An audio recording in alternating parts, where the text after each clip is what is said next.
আমাদের অনেক নেতা মনে করেছেন যে আর তো কোনো কাজ নেই, ক্ষমতায় তো এসেই গেছি, এইরকম মনে করে অনেক নেতা তদবিরে ব্যস্ত হয়ে গেছেন। থানায়, ইউএনও অফিসে, ইঞ্জিনিয়ার অফিসে, এসিল্যান্ড অফিসে, তারা ঢাকায় তারা তদবিরে ব্যস্ত হয়ে গেছেন।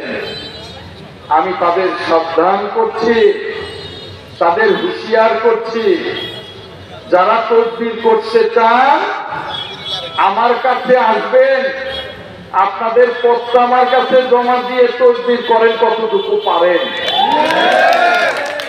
পদের থেকে আগামী নির্বাচন পর্যন্ত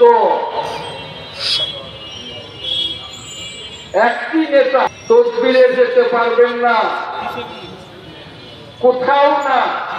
আমি যেন না শুনি যে কোনো নেতা থানায় তদবিরে গেছেন। আমি ওসি সাহেবকে আজকে যাওয়ার সময় বলে যাব কোন নেতা থানায় তদবিরে আসবে না। আমি ইউনূস সাহেবের সাথে কথা বলবো বনের বিষয় নিয়ে, যাতে আর আমার সখীপুরের আমার একটি জনগণের বাড়িতেও বনায়ন না হয়। আমি ইউনূসকে সতর্ক করতে যাব। একই সাথে বলবো আমার কোন নেতা আপনার অফিসে যেন তদবিরে না আসে। ইঞ্জিনিয়ার অফিসে এবং এসিল্যান্ড অফিসে আমি বলে যাব যাতে আমার কোন দলের নেতা তদবিরে না আসে। কোন তদবির বাজকে আমি আমার দলে ঠাঁই দেব না, পরিষ্কার কথা।